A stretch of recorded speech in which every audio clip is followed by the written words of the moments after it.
Centaland is a family business here based in Brendon, started in 1990 by myself, and my father then came on in 1992. He had engineering background, I had building background. We constructed everything here in-house. So from there, we upgraded what we needed to provide solutions for fabrication, for mechanical, for new equipment.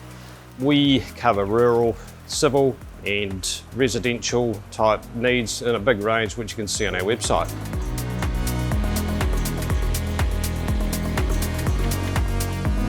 Before we got the TECMEN units, we had always used a extractor fan just mounted up on the wall behind me, a very powerful one, and it was very effective, and the guys were happy with it just wearing normal respiratory masks, which did do 90% of the toxins away.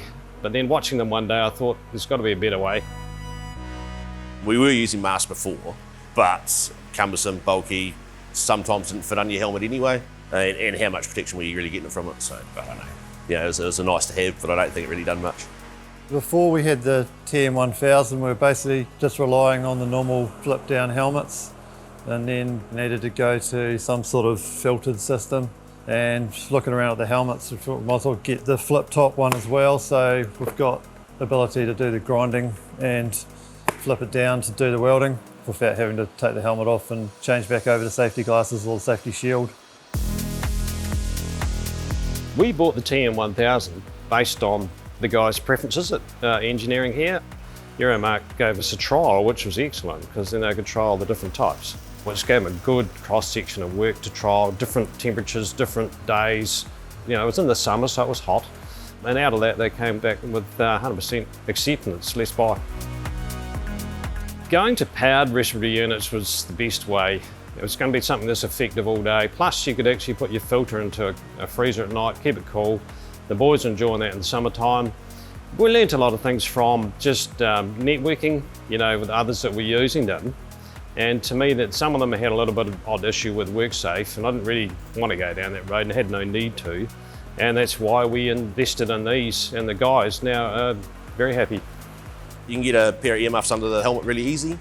So the grinding application with flip visor, you're not chopping and changing all the time. The respirator's easy use, just push button, one hit for low fan, and you can change that on the fly if you're getting too much air. Specific features, I do really like this flip up screen, especially when you're setting up to weld. You can just make sure everything's in place, clear as, and definitely these side screens to give you that side visibility has just been a game changer as well, so you don't potentially walk into something with your hat on. What's impressed the guys as well is the battery life of these TM1000s. Often you get a battery powered piece of equipment and partway through the day it'll lose its power, you've got to find another battery, but these machines have gone the whole day with no change, so it means it's high production, no downtime. It's pretty lightweight. You can wear it all day and not even know you're wearing it, which is really good. I think I've, on occasion, actually worn it for the whole day just because. The screen quality's been really good, and the colour of the weld, you can really see really nicely what you're doing. It doesn't have that green glare like some of the other welding helmets have. Lungs at the end of the day are feeling better, there's no headaches at night, especially after long welding days. I still have to remember to turn the fan on in the workshop because you're pretty much in your own little bubble and everyone else is getting smoked out around you while you're just getting on with the job. So it's been really good. I would fully recommend the TM1000 based on our result and track record here. The price is competitive and they guaranteed backup service.